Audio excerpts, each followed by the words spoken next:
सौतन की सुहागरात पार्ट 2। धूमधाम से शादी करने के बाद समर्थ और देविका घर आते हैं।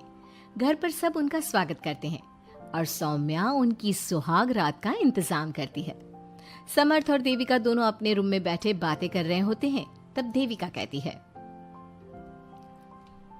सुनिए, आप इतना दूर क्यों बैठे हैं? नहीं, कुछ नहीं, बस थोड़ा सा थक गया हूँ। अगर आप कहें तो मैं आपका सर दबा दूं? अब नहीं, रहने दो, आप भी तो थक गई होंगी। देविका आगे बढ़ते हुए कहती है, थक तो गई हूं पर आपकी सेवा करना पहला धर्म है मेरा। देविका झट से समर्थ के पैर पकड़कर दबाने लगती है। ऐसे ही कुछ देर निकल जाती है और समर्थ कहता है, अब रहने दो देविका, तुम भी आराम कर लो, तुम भी थकी थकी लग रही हो।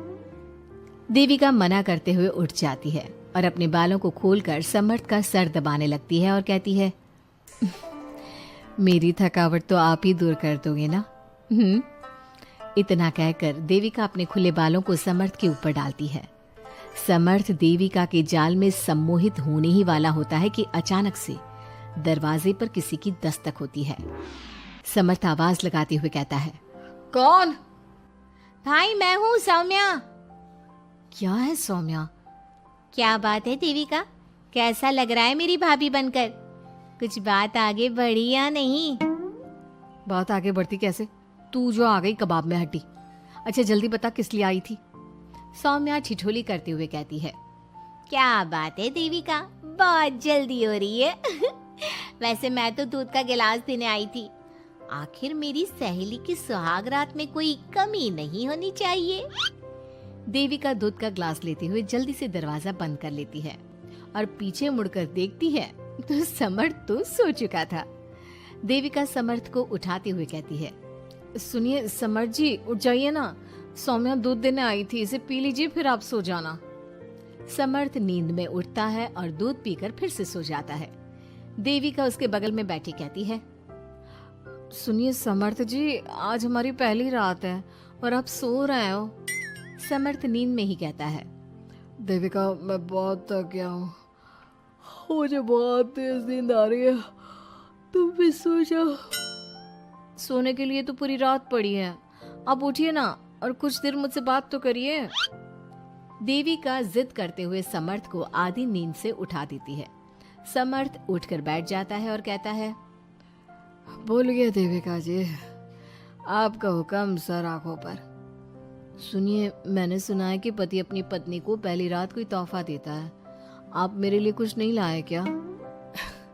वो मैं कैसे भूल सकता हूँ, लाया हूँ पर वो दूसरे रूम में रखा है। तो क्यों रो रही हो? तुम्हें यहाँ नहीं आना चाहिए था, जाओ यहाँ से। समर्थ अधीरा का हाथ पकड़कर रूम के बाहर कर देता है और कहता है, अब बिना दरवाजा नॉक किए अंदर मत आना। इतने में देविका भी आ जाती है और समर्थ को भड़काते हुए कहती है, हाँ समर्थ जी, ये रो रो कर हमारे घर में अपशगुन कर रही है और अब ये देखो कैसे मगरमच्छ के आंसू दिखा रही है। इतना कहकर देविका अधीरा का हाथ पकड़कर घसीटती है और कहती है, अब क्या रोती रहेगी या कुछ काम भी करेगी? मुफ्त में रोटियां तोड़ने को नहीं मिलेगी यहाँ पर। चल उठ यहाँ से और कुछ काम कर। अधीरा वहां से उठकर रोते रोते चली जाती है और जाकर रसोई में सबके लिए चाय बनाती है और चाय जाकर पहले अपनी सास को देती है।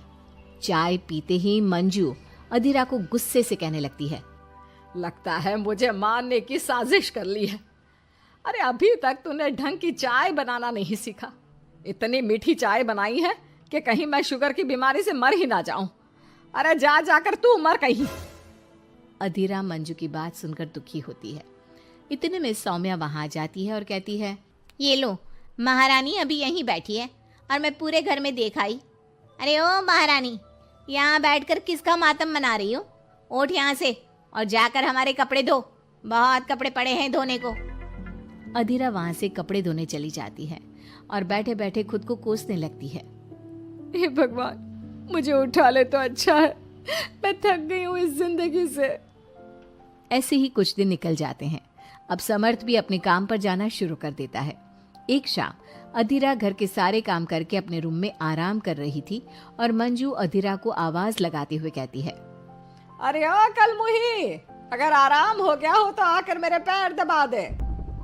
देविका उस समय वहीं से गुजर रही थी और समर्थ का घर आने का टाइम देखकर देविका मंजू से कहती है, माँ जी सुनिए, आप कहें तो मैं दबा दूं आपके पाँव। पता नहीं अधीरा कहाँ है। देविका मंजू के पांव दबाने बैठ जाती है और कुछ ही टाइम बाद समर्थ भी वहां आ जाता है और देविका को माँ के पांव दबाते देख बहुत खुश होता है। वो सीधे अपने कमरे में चला जाता है। समर्थ को देख मंजू देविका से कहती है, अच्छा सुन, जाकर खाना लगा दे। और समर्थ थक कर आया है ऑफिस से, जाकर उसे पानी को पूछ ले। देविका उठकर समर्थ के लिए खाना लगा देती है और रात में समर्थ और देविका सोने की तैयारी करते हैं। समर्थ कहता है, अच्छा देविका सुनो ना, मेरे पास आकर बैठो जरा। अरे पापा मैं बहुत थक गई हूँ, मुझे नींद आ रही है। अरे आओ तो सही, आज तुम्हें माँ के पाँव दबाते देखकर बहुत अच्छा लगा। अच्छा क्यों नहीं लगेगा भला, पूरा दिन घर के काम किए हैं और शाम को माँ की सेवा, पर मेरा तो कोई हाथ बांटने वाला भी नहीं है घर में। क्यों, अधीरा और घर के बाकी लोग कहाँ जाते हैं? अधीरा की तो बात ही मत करो, वो महारानी तो बस मटर गश्ती करती रहती है और घर का सारा काम ना मुझे ही करना पड़ता है। मेरी तो किसी को पड़ी ही नहीं है, मैं तो सिर्फ एक नौकरानी हूँ इस घर में। अरे नहीं ऐसा मत बोलो। क्यों ना बोलूं, आपने मुझे वादा किया था ना कि आप मुझे रविवार को फिल्म दिखाने ले जाओगे और कपड़े भी दिलवाओगे, पर आपने तो एक भी वादा पूरा नहीं किया। अच्छा बाबा, कल रविवार है, कल ही चलते हैं और तुम्हारी सारी शिकायत दूर कर देते हैं। खुश। दोनों सो जाते हैं और अगली सुबह समर्थ और देविका बाहर घूमने चले जाते हैं। अब समर्थ पूरी तरह से देविका के वश में हो जाता है। देविका जो कहती समर्थ वही करता। क्या समर्थ को कभी अपनी बहन और दूसरी पत्नी की सच्चाई पता चल पाएगी? अब क्या होगा अधीरा का? इसके लिए हमारे अगले एपिसोड का इंतजार कीजिए।